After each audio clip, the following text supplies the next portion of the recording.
엇갈린 관점이라는 제목으로 종료주일 말씀을 여러분에게 선포하겠습니다. 사순절의 마지막 주간이에요. 이 마지막 주간을 우리가 고난주간이라 그러는데 이 고난주간은 종료주일부터 시작이 됩니다. 제가 수요일 날 무교절이 6월절부터 시작이 된다고 그렇게 말씀드렸듯이 이제 종료주일부터 고난주간이 이제 시작이 되는 건데요. 이 종료주일은 바로 예수님께서 십자가를 지시러 예루살렘에 입성하는 그런 날을 기념하는 그런 절기입니다. 예수님이 예루살렘에 입성할 때 그 사람들이 수많은 군중들이 그 나뭇가지를 흔들면서 환영을 했어요.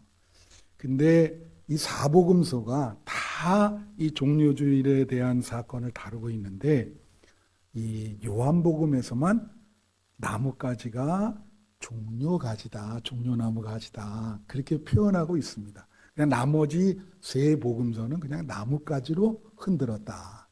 그래서 그 종려나무 가지가 요한복음에 나왔기 때문에 이걸 종료주일이라 그러는 거예요. 근데 여러분 꽃도 꽃 의미가 있잖아요, 그죠?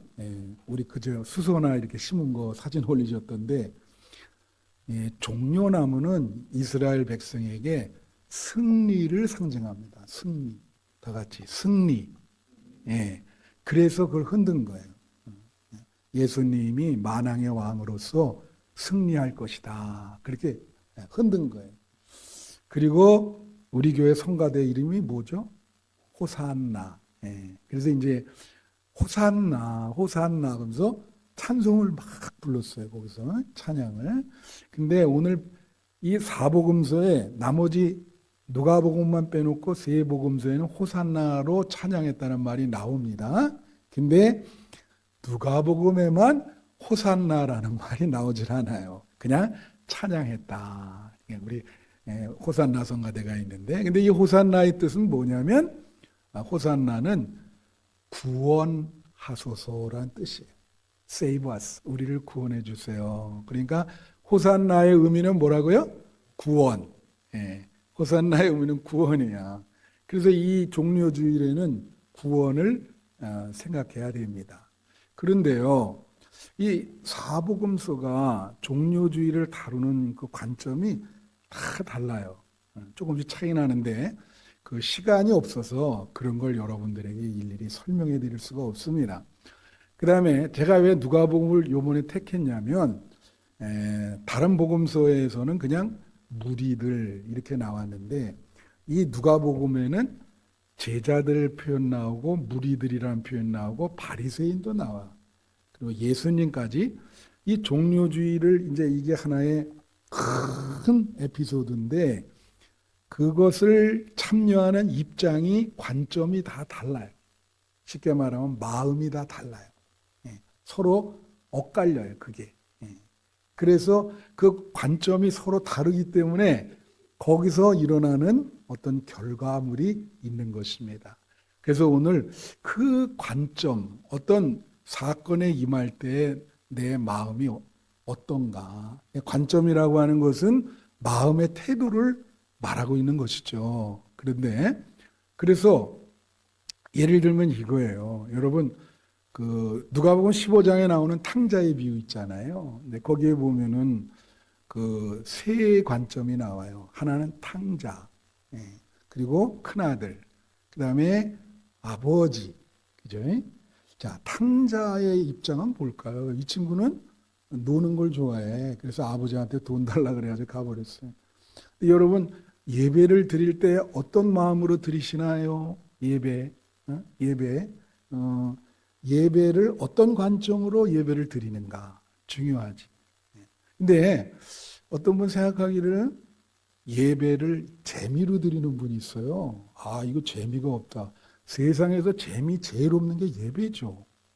재미로 예배를 드린다면 딴 데 가셔야지 여기 오면 안 돼.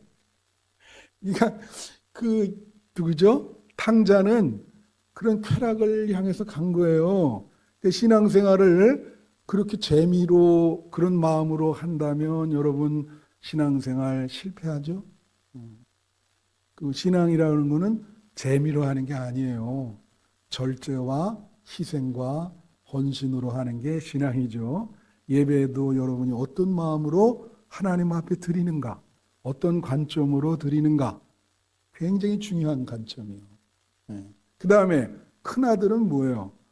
큰아들은 자기 둘째가 돌아왔는데도 시기와 질투를 했어요. 이렇게 비유할 수 있어. 새신자가 나와서 목사님이 그 새신자가 너무 열심이라 막 새신자한테 막 사랑을 베풀고 그러니까 옆에 있는 기존 신자가 아이 목사님 나한테는 이런 것도 안 하고 왜 이 새신자만 이뻐해요? 그게 큰아들이요. 교회에 나오는데 시기와 질투 그런 관점으로 교회에 나오면은 그것도 큰일이지. 근데 중요한 마음의 태도 관점은 뭐예요? 아버지는 다 품으려 그러죠. 큰아들도 품으려 그러고 작은 아들도 품으려 그러고 열방을 품으려 그러고 아버지의 사랑. 그러니까 우리가 교회 신앙생활할 때 그런 마음 먹기가 참 어렵지만은 하나님의 사랑을 마음속에 품고 하나님의 마음으로 사람들을 바라보자 하는 거죠.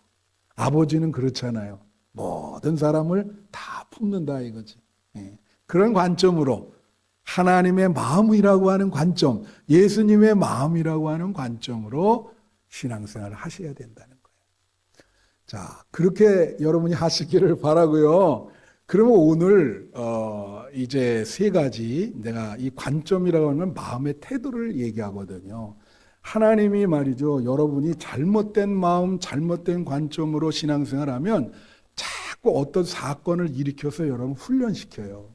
제대로 된 마음의 태도를 가질 수 있도록 자꾸. 그래서 어떤 사건을 바라보는 눈, 그 관점, 신앙적인 마음, 이게 굉장히 중요한 거예요. 신앙생활에서. 그래서 자꾸 여러분이 예수님이 바라는 그 성숙치에 도달하지 못하면 훈련을 시킨다니까 자꾸 사건에 휘말리게 하시면서 제대로 성숙한 마음을 가질 수 있도록 그렇게 하는 거죠. 자, 그래서 오늘 이 세 가지 이제 관점에 대해서 이제 말씀을 드리는데 첫 번째는 관점의 엇갈림입니다. 이제 종료주일에 관점이 엇갈리는데 여기 지금 종료주일에 누가복음에는 제가 말씀드렸어요. 예수님이 나오시고 등장인물이 또 나귀 또 그다음에 제자, 무리, 바리새인 이렇게 등장하고 있어요. 바리새인은 딴 복음서에는 나오질 않습니다. 우선 예수님의 관점이 뭘까요? 예수님의 관점은 오늘 말씀의 41절에 있습니다. 19장 41절 보시면 비춰주세요. 누가복음 19장 41절 가까이 오사 성을 보시고 우시며 그랬어요. 다 같이 우시며. 자, 사실은요 이 군중들은 오해를 한 게 예수님이 왕으로 오시는 거라 메시아 왕인데 정치적인 메시아로 본 거예요. 로마의 압제에서부터 우리를 해방시켜줄 그런 분이다. 그래서 막 환영을 한 거거든요. 근데 예수님의 마음은 지금 뭐죠? 예수님은 지금 십자가 지시러 가는 거예요. 여기 시각차가 있습니다. 군중과 예수님과. 예수님은 그 만왕의 왕은 맞는데 그 왕이 되는 과정이 예수님은 십자가를 지심으로 그리고 인류를 대속하기 위해서 그래서 이때가 6월절 기간인데 6월절에 어린 양을 이 제사를 드리는데 본인을 어린 양으로 생각하신 거예요. 그래서 나는 십자가를 지시러 들어가니까 그게 사실 십자가 지는 게 어려워요, 쉬워요? 어렵죠. 그래서 부담이 되시는 거야. 예루살렘을 보고 그 사람들이 나를 십자가를 어떻게 해요? 못을 박을까 아니요. 그리고 그 나중에 예루살렘 성이 AD 70년에 무너질 것이다라고 하는 그런 예언을 하시면서 그걸 보면서 우시는 거예요. 자기는 그러니까 예수님의 마음은 지금 이 사람들이 환호하고 기뻐해도 전혀 기쁘지 않습니다. 십자가를 지셔야 되기 때문에 좀 마음이 무거워요. 무거워. 굉장히 무거운 마음으로 그 성을 보시고 예루살렘을 보시고 우시는 거예요. 근데 이 철없는 제자들과 무리들은 전혀 이해를 못하지요. 그렇죠? 자, 그 다음에 그러면 제자들의 모습을 한번 보겠어요. 그것은 37절에 이미 감람산 내리막길에 가까이 오심에 제자의 온 무리가 자기들의 본 바 모든 능한 일로 인하여 기뻐하며 큰 소리로 하나님을 찬양하며 그랬어요. 여기 제자의 온 무리라 그랬습니다. 근데 이 뒤에 부분에 보면 이 무리가 거기에 세 종류가 있는 거예요. 제자가 있고 무리가 있고 그 다음에 바리새인들도 따라왔어요. 이렇게 정리를 해드릴게요. 자, 그런데 이제 제자의 무리가 자기들이 본 바 모든 능한 일로 인하여 기뻐하며 큰 소리로 하나님을 찬양한다. 이게 뭐냐면 자기들이 본 게 뭐냐, 여태까지 본 게. 여러분, 모든 능한 일이라고 하는 것은 기적을 말합니다. 옛날 번역에는 모든 기적으로 인하여 그렇게 나와요. 그러면 이건 뭐냐면 이 제자들이 뭘 봤냐면 예수님이 기적을 많이 베푸셨죠. 뭐 오병이어 기적이라든가 그걸 눈으로 봤죠. 그러니까 이들은 예수님이 그렇게 기적을 많이 행하시니까 어떻게 생각을 했냐면 이런 거를 막 물이 포도주 되게 하고 뭐 이렇게 막 기적을 베풀어 가지고 자기들을 로마의 압제로부터 해방시켜주고 이스라엘의 나라를 독립시켜주고 자기들도 한 자리를 할 줄로 그렇게 생각을 해서 환영을 한 거예요. 그러니까 이 사람들은 뭘 생각하냐면 자, 우리 예수님이 이제 환영받잖아요 지금. 제자들은 입장은 뭐냐면 우리 예수님이 보통 분이 아니다. 이렇게 기적을 많이 행했다. 너희들 까불지 마라. 네? 그러면서 이제 하나님을 기뻐하고 막 찬양하는데 사실은 예수님이 이거를 찬양하는 거를 하지 말라 그러지 않으셨어요. 찬양 받을만 하죠. 근데 그 내용이 문제지. 예. 그래서 막 바리새인들이 막 찬양 못하게 하라 그러니까 책망을 하시면서 돌들이 소리질 것이다 그렇게 얘기했는데 그 의미는 뭐예요? 예수님이 지금 십자가를 지시는 것 그걸만 몰랐을 뿐이에요. 이 사람들은. 예. 그래서 정치적인 메시아로 그렇게 이스라엘의 진짜 이래 대통령처럼 그렇게 될 줄 알고 난리를 치면서 환영을 한 거죠. 자, 그러면 같이 쫓아온 바리새인들의 관점은 뭘까? 그것은 39절 나와 있어요. 자, 민우가 이제 잘 하고 있는데 무리 중 어떤 바리새인들이 말하되 선생이여 당신의 제자들을 책망하소서 그렇게 얘기한 거예요. 그죠? 이 제자들이 막 이렇게 찬양하니까 바리새인들이 그게 꼴 보기 싫은 거예요. 그래서 하지 못하게 하라. 그럼 바리새인들은 왜 쫓아왔을까요? 바리새인의 예수님이 바리새인만 책망하잖아요. 그죠? 바리새인은 왜 쫓아왔냐면 예수님의 약점을 잡으려고 온 거죠.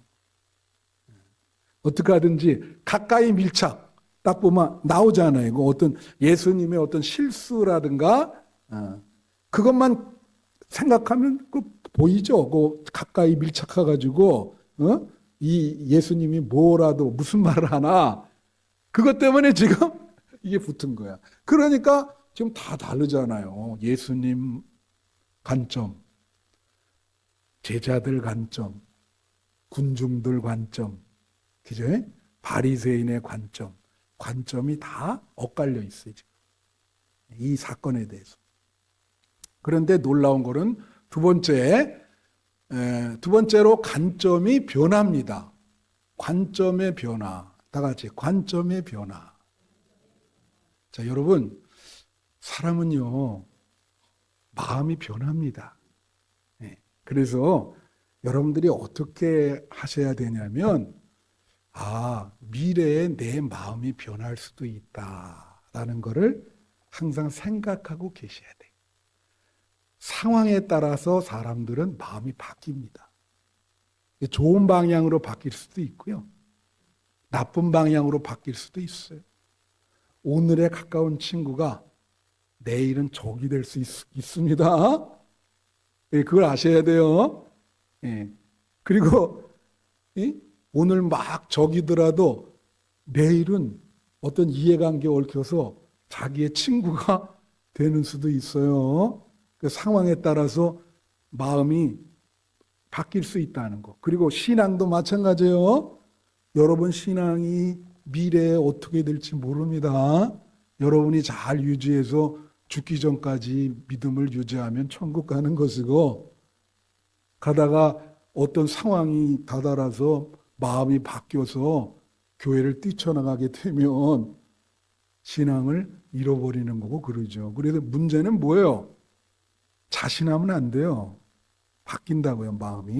마음이 바뀐다는 걸 명심해야 돼요. 여기 보면 이제 우선 군중들의 마음이 바뀝니다. 이게 더 자세히 나온 걸 보면은 마태복음 21장 해주세요. 마태복음 21장 9절 보시면 앞에서 가고 뒤에서 따르는 무리가, 다 같이 무리가 소리 높여 이르되 호산나 다윗의 자손이여 찬송하리로다 주의 이름을 오시는 이여 가장 높은 곳에는 호산나 하더라. 무리가, 이 군중이 다 환호한 거예요. 찬양하면서 예수님 오시니까 막 찬양했어. 근데 5일 뒤에 이제 예수님이 재판을 받거든요. 그래서 이제 그 다음에 십자가 지시는데 그게 이제 마태복음 27장 23절에 나와. 이제 빌라도가 사실은 예수님에게 죄를 찾지를 못했어요. 그래서 빌라도가 사실은 이 사람이 막 지금 우리 맨날 사도신경에서 욕먹잖아, 늘. 이 사람처럼 불행한 사람이 어디 있어. 전 세계 20매덕이 맨날 빌라도에게 고난받으시다. 야, 근데 이 사람은 사실 이게 본문에 보면요, 죄가 없어요. 이 사람 잘못은 딱 하나 있어. 이 군중들에게 눈치를 봤다는 거예요. 군중들 눈치를. 본래는 죄가 없는 걸 그래서 놓아주기를 원한 거예요. 나는 이 사람에게 죄를 발견할 수가 없다. 그랬더니 자, 여기 뭐라고 나와요? 자, 뭐요? 빌라도가 이르되 어찜이냐. 어찜이냐는 말은 탄식하는 거야. 네? 이 사람 입장을 이해해 줘야 돼. 내가 어떻게 하면 좋겠는가? 자기도 잘못된 판결을 하기 원치 않죠. 그리고 무슨 악한 일을 이 사람이 했냐? 악한 일 한 게 없다. 그들이 더욱 소리 질러. 여기 그들이 바로 그 예수님 환호했던 그들이요. 그대로 매일매일 쫓아다닌 거예요. 이 사람들이. 환호하면서. 그래서 이게 정치적인 메시아가 될 줄 알았는데 보니까 아무것도 안 하시거든. 너무 무기력한 거예요. 돌변했어, 마음이. 그래서 지금 뭐라 하냐면 그들이 더욱 소리질러 이르되 십자가에 못 박혀야 됩니다. 못 박으소서 하고 막 소리를 지르네. 참나. 그러니까 어떻게 해요? 빌라도가 군중이 이렇게 하니까 어쩔 수 없이 십자가에 그러면 너희 뜻대로 박으라. 자, 여기서 우리가 알 수 있는 건 그겁니다. 여러분, 군중이라고 하는 것은 그 엘리아스, 언제 한번 말씀드렸는데 이 노벨 문학상을 탄 엘리아스 카네티라고 하는 분이 있어요. 책이 이렇게 듣고 제가 그걸 한 2번 정도 읽었는데 군중과 권력이라는 책이에요, 이게. 근데 이 사람은 어렸을 때부터 참 흥미가 사람이 많이 모인 곳에 가가지고 군중을 관찰을 했어요. 그러니까 어떤 현상이 일어났나 이 일기 형식으로 쓴 거예요.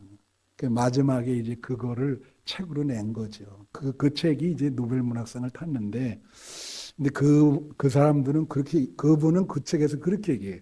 군중의 제일 먼저의 특성은 변덕스러운 데 있다. 군중은 변덕스러워요. 이게 집단이기 때문에 어디로 튈지 몰라요. 어떤 분이 이렇게 생각해. 무리라 그럴 때 이 무리는 생각이 없는 사람들이라는 뜻이다. 예. 어디로 튈지 몰라. 예. 근데 변덕스러워, 이제. 완전히 바뀌었어, 입장이. 그렇죠?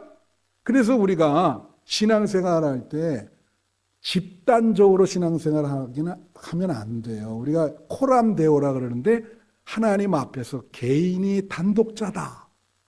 하나님과 나와의 관계.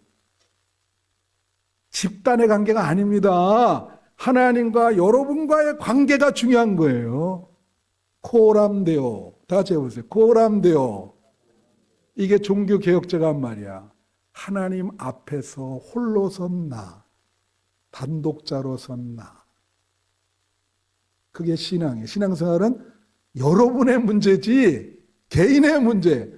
자꾸 옆에 사람 보면 안 돼.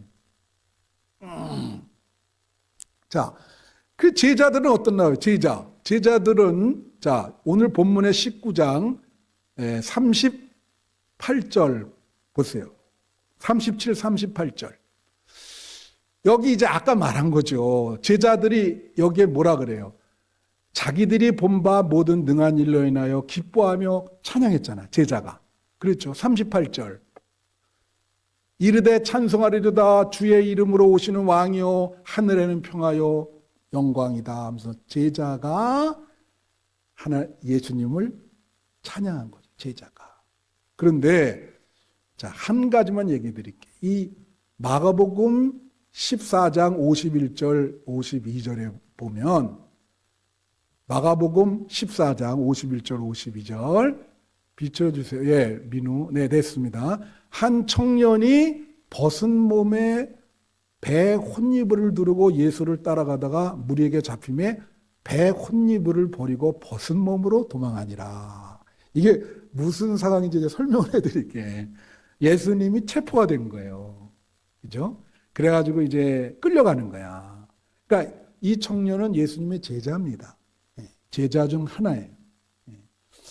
근데 그 예수님이 끌려갈 때 아까 누가복음 거기 17장 37, 38은 제자들이 예수님을 찬양했잖아요. 기적을 베풀고 그러면서 으쓱했어요. 사람들이 환호하니까 옆에서 가면서 내가 이분의 제자다. 그런데 뭐죠? 이제 십자가에 지금 못 박히기 위해서 체포됐거든.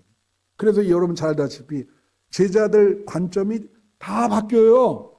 가룟 유다는 팔고 베드로는 부인하고 저주하고 제자들은 다 도망가면서 심지어 얘는 얼마나 급했으면은 혼이불을 두르고 쫓아가다가 잡으려고 그러니까 어떻게 해요? 이 혼이불을 잡았거든. 너 일로 와. 그러니까 이걸 벗어놓고 벗은 몸으로 도망가. 참 비극적인 장면이지. 완전히 바뀐 거예요, 관점이. 예수님의 제자라 그랬다가 이제는 뭐라 그래요? 나 예수님의 제자 아닙니다. 나 예수님의 제자라고 보지 마세요. 자, 여러분 사람이 있잖아요. 이렇게 바뀌는 거가 자, 여러분이 하나 말씀을 드리면 왜 바뀔까요?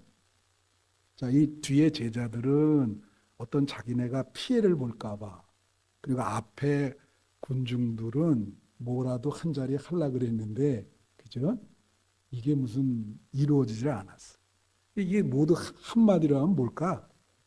다 같이 이해관계. 예. 이해관계 때문에 바뀌는 거예요. 근데 신앙은 이해관계에 따라 바뀌면 안 돼요. 그냥 여러분 변덕이 되면 안 되거든. 일관성으로 예수님을 붙드셔야지. 예? 사람도 그러잖아요. 자, 사람이 여러분 왜 어제의 적이 오늘의 친구가 되고 오늘의 친구가 가까울수록 적이 될 가능성이 크다는 걸 아셔야 돼요. 여러분에게 도움을 주고 자꾸 뭘 해주고 그러면 좋은 사람이라 그래. 그러죠? 그런데 나한테 이익을 줬단 말이에요. 근데 상황이 바뀌어서 나한테 손해를 끼쳐. 그러면 나쁜 사람이 되는 거예요. 저 사람 나쁜 사람이다. 자기 중심적으로 이렇게 생각하지. 그래서 바뀌는 거죠. 자기 입장이. 네. 신앙생활은 그렇게 하면 안 돼요. 예수님이 어떤 이익을 주신다고 쫓아가면 안 되겠죠. 그건 변함없이 헌신과 희생과 절제를 통해서 예수님을 붙잡으셔야지. 그죠? 신앙은 뭐 이해관계로 하시는 게 아니시잖아요. 그러니까 이렇게 관점이 자꾸 바뀌면 안 된다. 이게 바뀌는 건 좋은데 좋은 방향으로 관점이 바뀌시기를 축원합니다. 그거를 성경에서 새로운 마음을 가지라 그래요. 예수 그리스도 안에서 새로운 피조물이 되라. 새로운 마음을 가지라. 새로운 관점을 가지라. 예, 여러분에게도 열려 있습니다. 그 안으로 들어가세요. 예수 안으로 들어가시면 새로운 마음을 갖게 돼요. 마지막 세 번째는 관점의 고정이에요.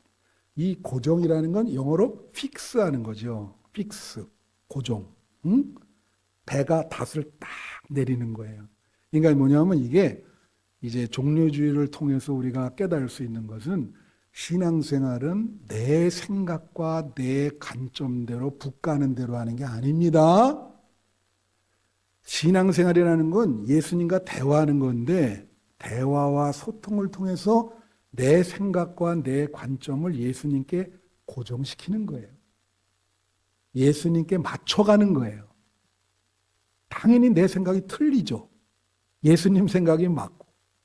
지금 제자들이 예수님 십자가 진다고 하는 거를 생각이나 합니까? 생각도 못해요. 예? 그래가지고 결국은 여기서 다 도망가게 되는 원인이 뭐예요? 그거예요. 그래서 여기 나귀 새끼 얘기가 제일 많이 나오거든요.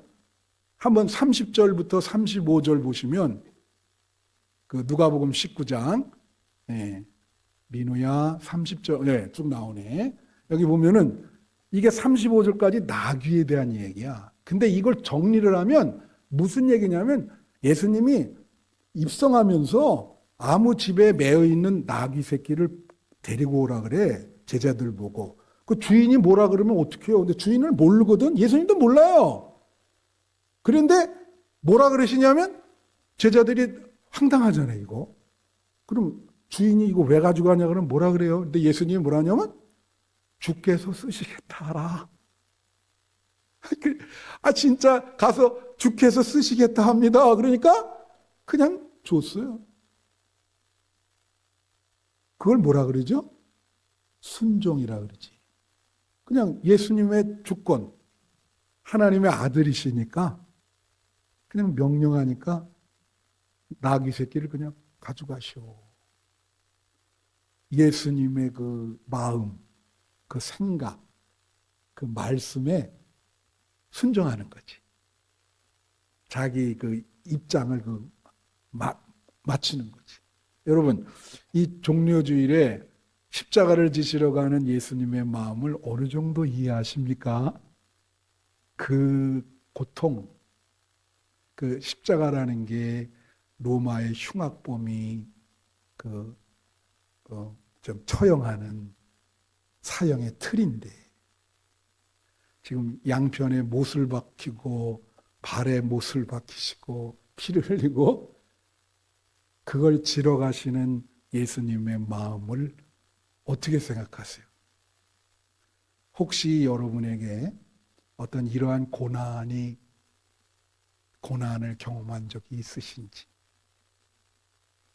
그런 고난이 있는지, 그걸 예수님의 고난과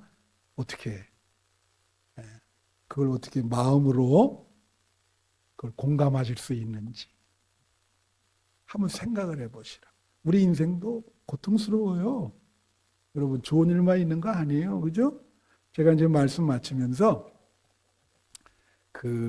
지난 주에 일본 시모노세키 앞바다에서 한국의 화학 물질 운반하는 그 배가 뒤집혔어요. 그래서 그 안에 그 한국인 선장 그리고 그 한국인 두세 명이랑 나머지 뭐 필리핀, 인도네시아 이렇게 해서 11명이 있었는데 뒤집혀 가지고 9명인가 죽었어요. 선장도 죽었어요. 일본이 이제. 근데 나는 그 신문에 그 나와 있는 그걸 보고 난 그런 거 보면 좀 이 공감이 생겨서 좀 눈물이 나요. 그 참 마음이 약해서 그런가. 근데 그 선장이 이제 그 선장의 책무는 뭡니까? 배가 그렇게 될 때 마지막까지 지키는 거예요. 책임을 다. 예.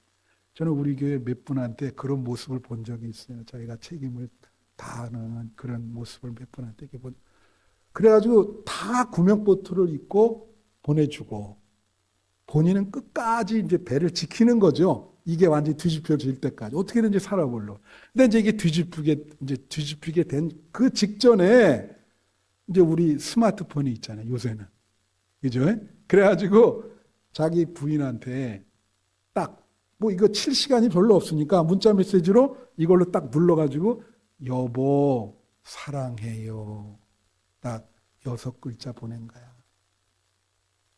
근데 부인이 그때 어느 때였냐면 이 부인이 노래를 배우러 다녀요. 노래 교실 가는 중이었어. 그러니까 이제 가끔 아마 그런 표현을 쓰셨는지 이게 부인이 뭐라고 답장을 했냐면 여보 나도 당신을 사랑해. 그리고 그 밑에다가 나 지금 노래 교실 가. 그렇게 답장을 준 거죠. 답장을 보셨는지는 모르지만 그냥 휩쓸려서 이제 죽게 됐고. 근데 그걸 보면서 저는 그걸 느낀 거예요. 상황이 다르잖아요. 그죠? 이 아내가 만약에 남편이 그런 상황이었다면 그렇게 문자를 내지는 않았겠죠. 아내의 잘못은 아니에요. 그녀는 상황을 몰랐으니까. 그렇죠? 네. 그러나 이 남편은 다 살으라고 구명정 보고 해놓고 마지막에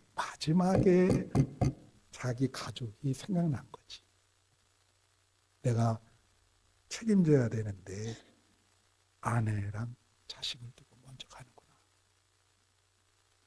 그래서 아내한테 그 한마디에 다 모든 것이 함축되어 있는 거예요.